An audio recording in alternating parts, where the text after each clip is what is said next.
For this video, we're going to take a trip. We're going to take a trip from San Diego. We're going to fly to Denver.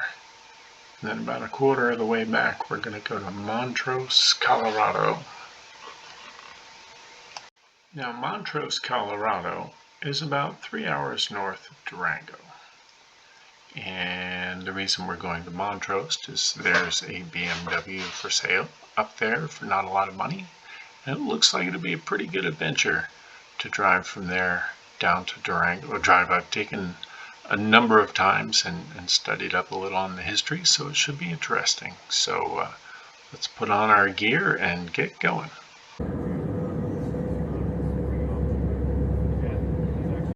Well, here we are in Montrose.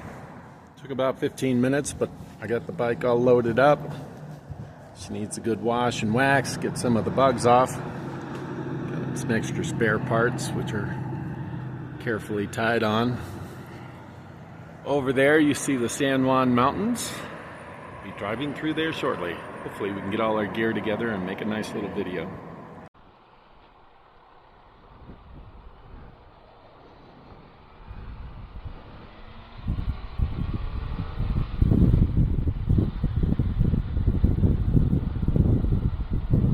There's our mountains.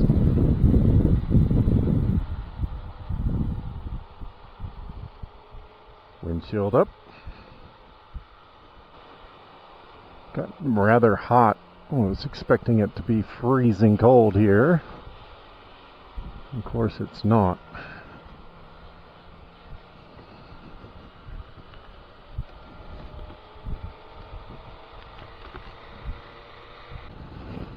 Here we are in Ridgeway, hometown of Dennis Weaver, TV's McLeod from the 70s.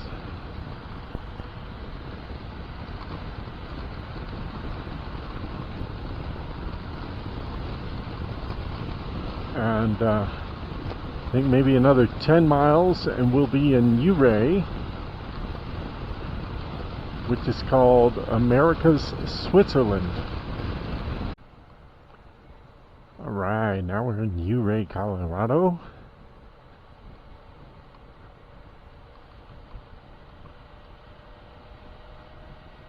Lots of interesting things in Ouray.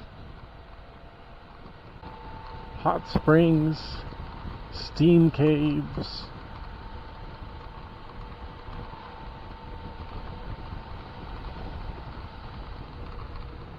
Back when I lived around here, there was a news story about a lady who was famous for feeding the bears in her yard. And one day, the bears ate her right up.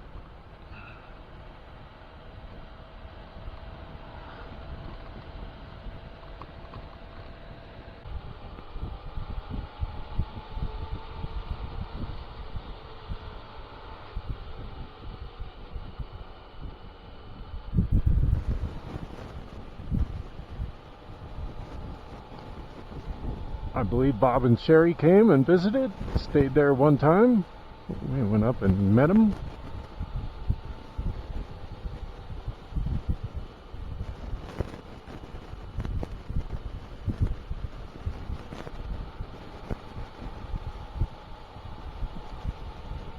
There you go, the hot springs.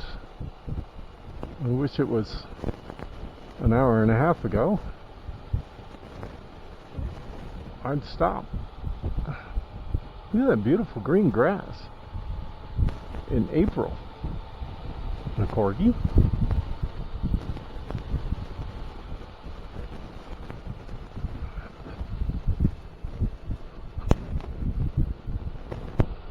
I believe this town is from 1870.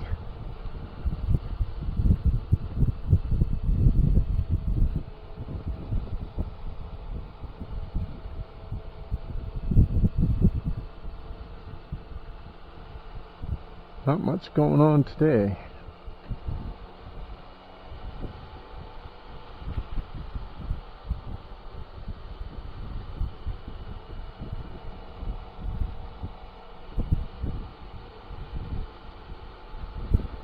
So over there to the right is Imogene Basin, Imogene Pass. There's an annual run where everyone, hundreds of people, start here in town. They go up into that canyon, over the pass, and come down and Telluride. I had a friend that used to do that. I would go and pick him up in Telluride at the end of the day. Okay, so here we go. Heading up Red Mountain Pass. And again, I am not good at riding this bike. So, we're going to go slow. We're going to adjust about 3 times in the middle of every turn. It's a lovely road there, the Camp Bird Road. A lot of roads around here are shelf roads where they're just cut into the side. That road is a notch where the rock face is absolutely vertical. And so the mountain is above you as you drive along. Up here in this amphitheater, it's famous for mountain goats. I've never seen one up there, but I hear they are plentiful. Alright, let's see if we can't do this a little more better this time. Trail braking, got a nice parabola going on. Okay, see the exit. We're on the throttle, which doesn't really do that much in this bike. Let's get down to 3rd gear and see what happens. Ah, it sounds better, I'll give it that.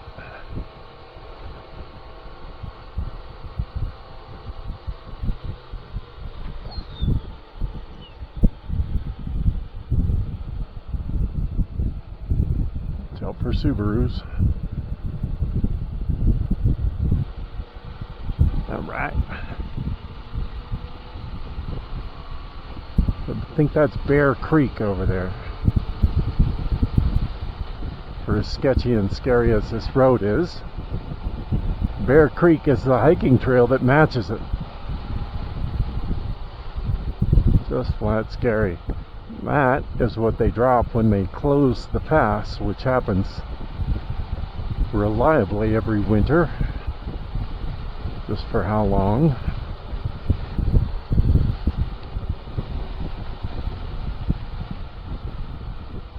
There are any number of YouTube videos out there talking about the brave snowplow drivers.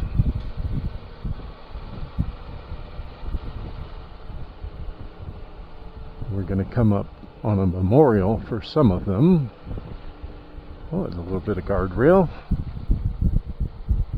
Not sure why that's here. Oh God, I'm murdering these turns.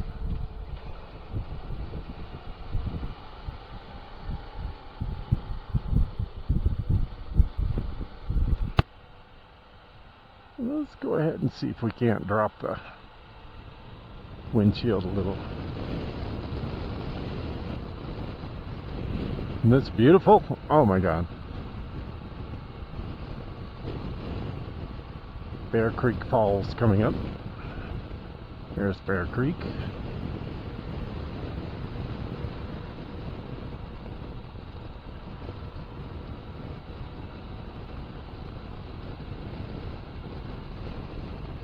Avalanche chute up there.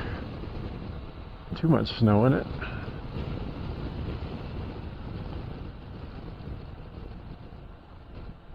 It's been a long time since I've been over here. Used to be a toll booth right here. So you can see it was chosen. Oh, right. So, originally Otto Mears built the first toll road through here. When he told the town of Ouray what it would cost, they told him, no, thank you very much. And they started off with 2 other contractors. Neither one was able to do it. But Otto had a vision, and he plunked down his toll road, which was dirt back in those days, of course. Talking late 1800s. and it would cost $5 a wagon and $1 per person, when $5 a day was a great wage back in those days. People thought it was expensive. Otto's answer was, "You don't like it? Don't use my road."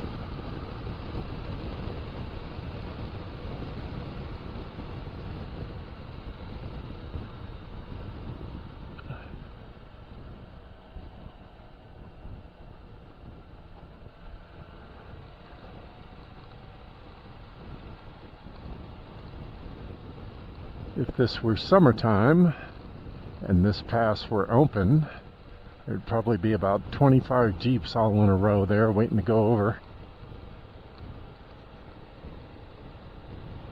But there's no doubt snow up there, although they do clear it. They even plow the off-road roads. Now, I've come up here before on my motorcycle from the other direction and had people from Kansas, I would guess, driving over in my lane because they were too freaked out to ride on this side.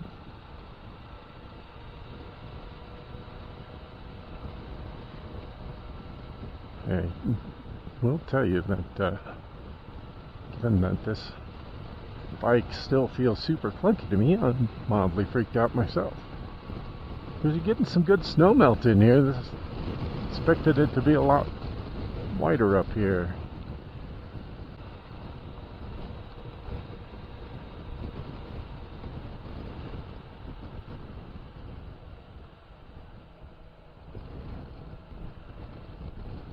Should probably take these crazy turns in second gear and then I can do it right. Oh, look at that water down there. That's gorgeous. Watch out for slow vehicles. Well, here comes our hero, the snowplow guy.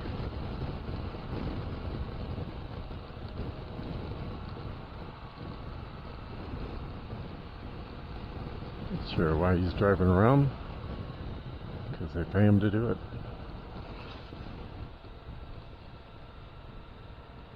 So this snow shed is here for avalanches. Just kind of redirects the avalanches right over the edge.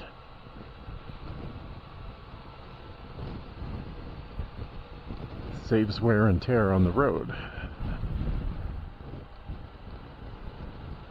Alright.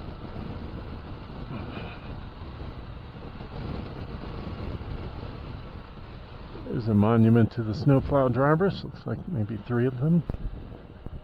Alright. Let's see how far this thing can lean over. Whoa. I'm too close to the Hyundai there.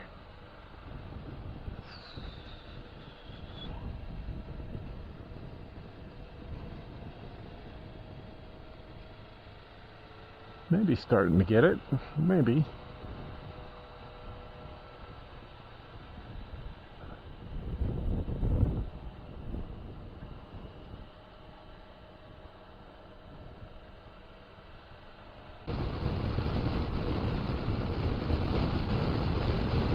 We are now in Ironton. Just back up a little bit as we'll be going faster. Yes, sirree, beautiful Ironton. It used to be called Cooper's Gulch. It was a transportation point for the mining. Some mines right around here as well. That garage we just went by was part of a early ski resort. The last resident of Ironton passed away in 1968. In 1963, he was on a television show called I Have a Secret. And his secret was that he was the last living resident of Ironton, Colorado. The celebrity guessers did not figure it out.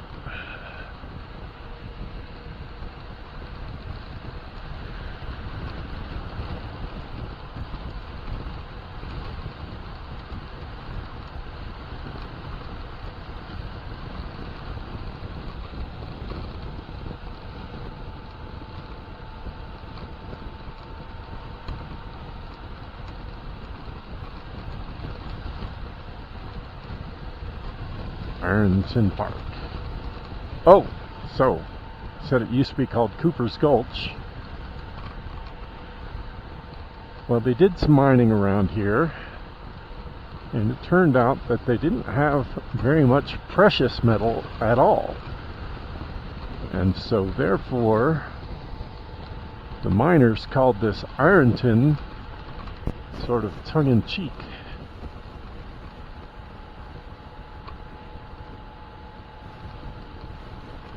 And not in a totally complimentary way. It's time to start zipping up the old jacket. Yes, we're high now.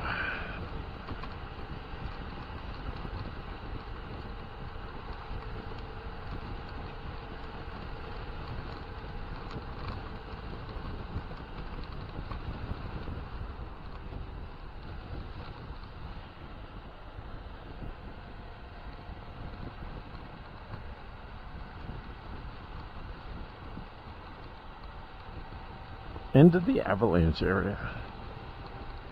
Or is that really the beginning of the avalanche area?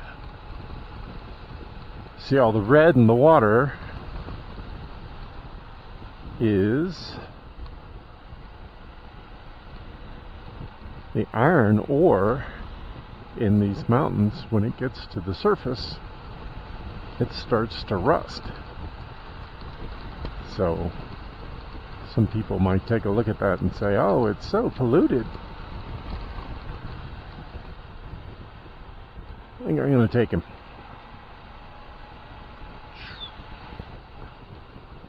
That was tighter than I would have liked.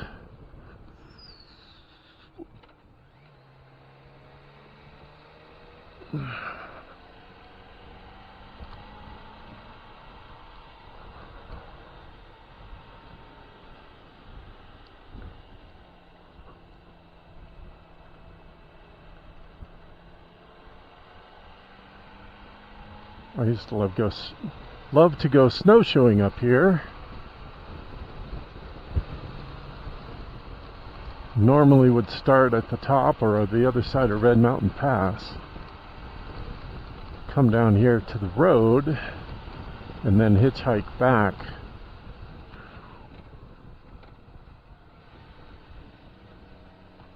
That's the way it works.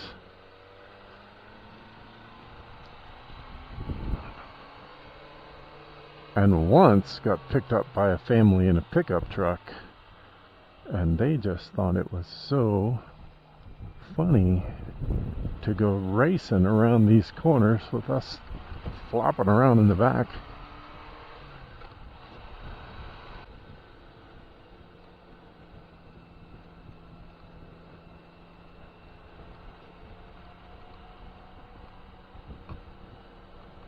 Not sure whether this is still operating, but it was.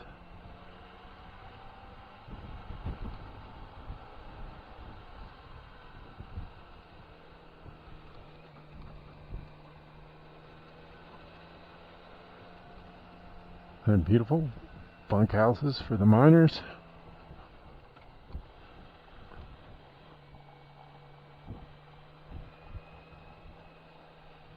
Little baby avalanche path there. I don't know if you saw the sign that said, be careful.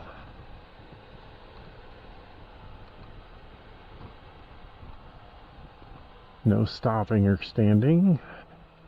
Because of avalanches. Avalanches.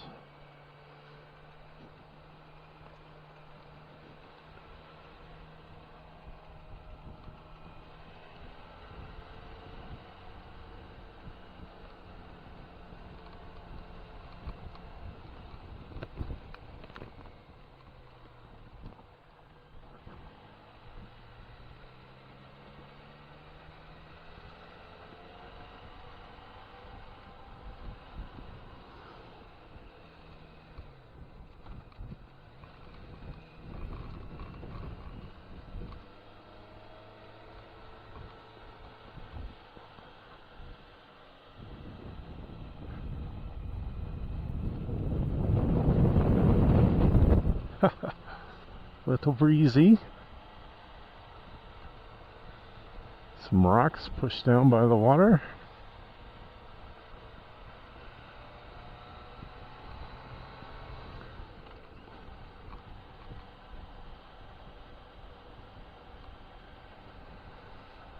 Oh, such happy memories.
This is Red Mountain Pass, just passing Red Mountain Town, which you can't see because it's not right on the road.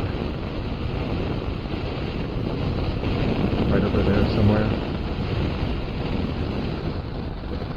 Okay.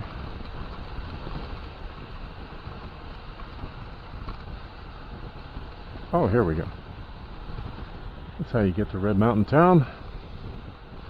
Down that way. Well, it's starting to get a little chilly up here.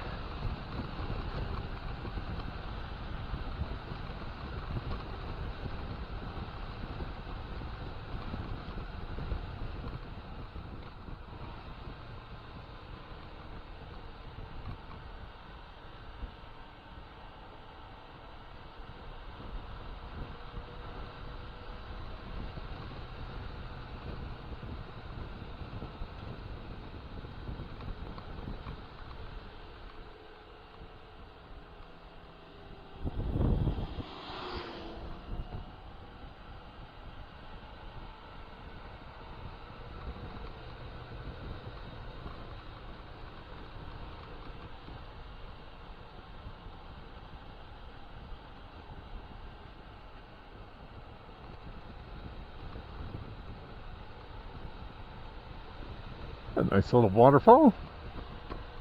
Bonus.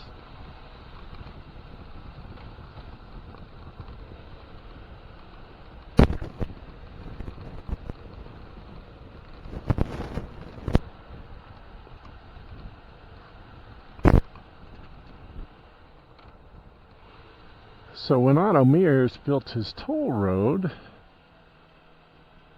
he was thinking ahead, and he made sure that he didn't put in any grades that a train couldn't make it up.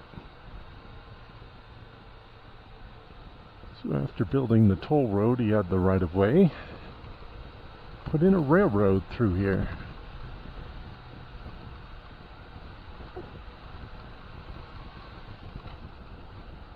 And we are coming to a very famous location on that railroad. I believe this one was just called the Silverton Railroad.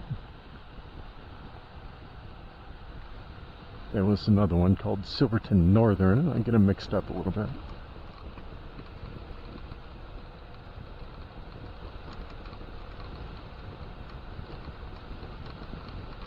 Anyway, right around here,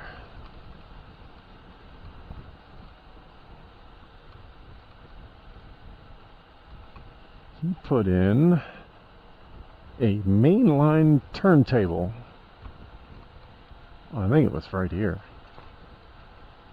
in Corkscrew Gulch, and so it would be a switchback for trains. The train would come in, put it on the turntable, turn it around, and come back out. I don't think they'd do the whole train, just the locomotive. and maybe the passengers would have to do the rest backwards. It is definitely getting to be springtime around here. Not too much snow at all.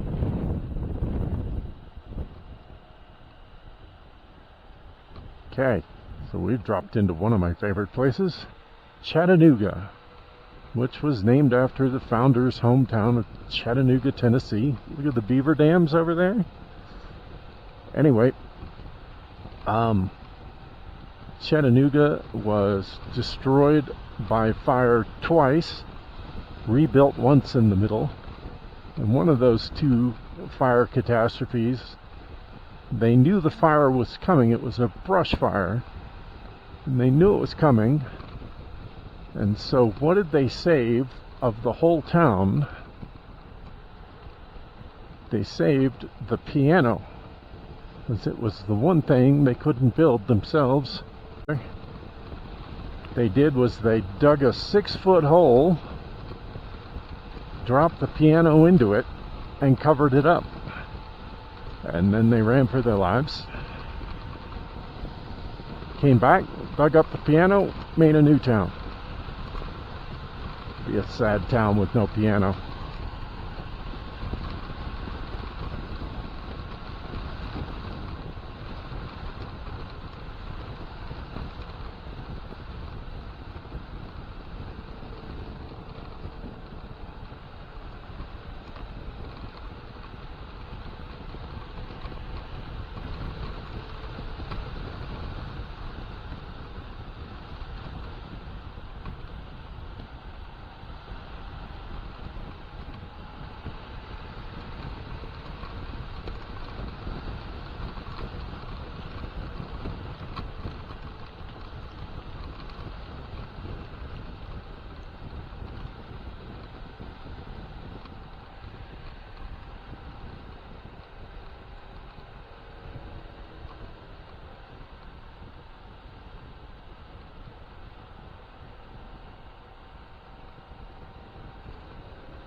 It's a lovely road, the Ophir Pass, I believe.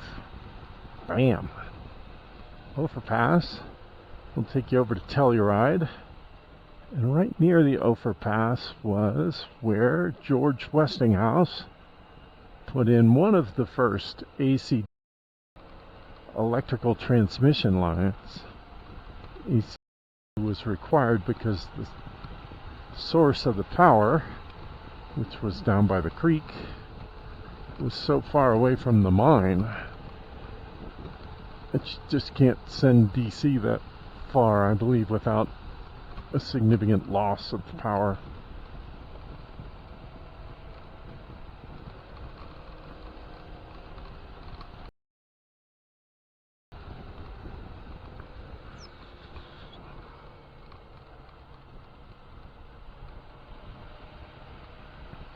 Just 200 turns in and I'm starting to get a feel for it.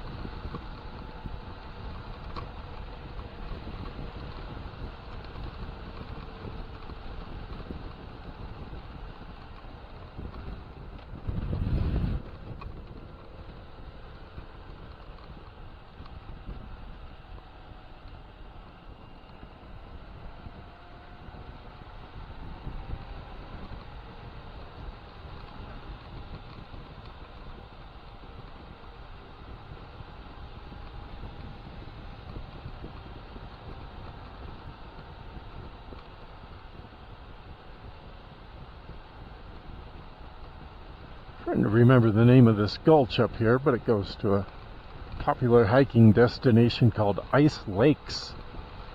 And these lakes are mostly frozen well into the summertime. But when they're not frozen, they are the most beautiful blue-green you have ever seen.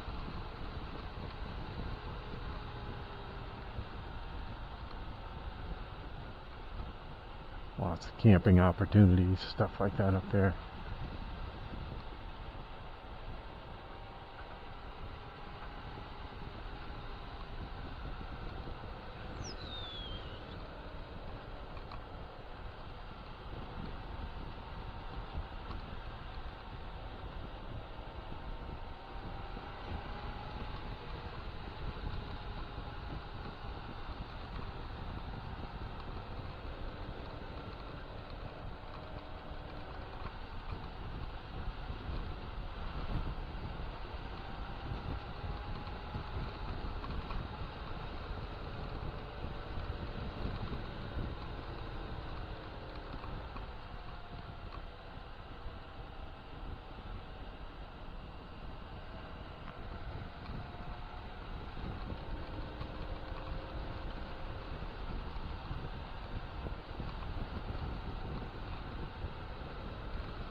Mineral Creek, that's precisely what that is called.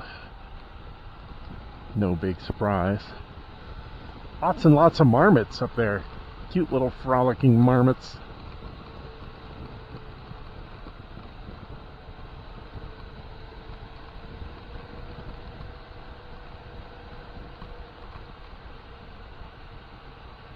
Oh, crack in the road.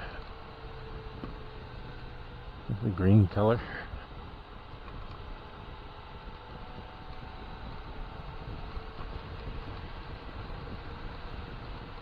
Okay. Dang, I forget the name of that mountain. That's another. There's a couple of different super endurance sports go on up here. One of them is just to jog up that mountain from town, which we're about to see town here in a second.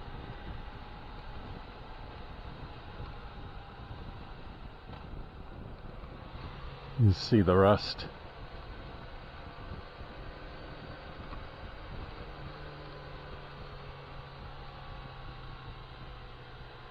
Always loved that little pond. Doo-doo-doo.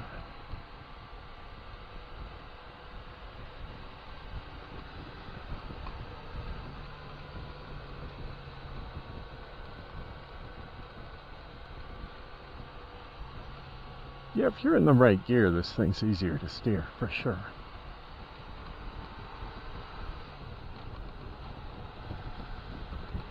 Silverton, Colorado. Mines in every direction. There's a fantastic book that was originally titled Over My Dead Body, but I think people thought that was a little harsh, so they changed it to be more Victorian and called it Where Daisies Nod.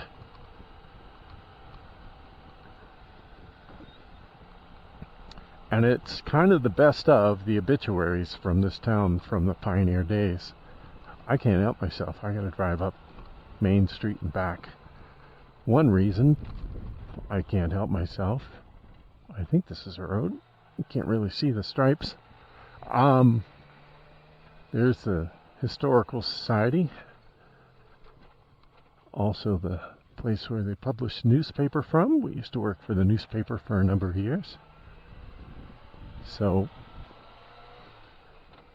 in this entire county, there are 2 paved roads. We've just been riding on one, and this is the other.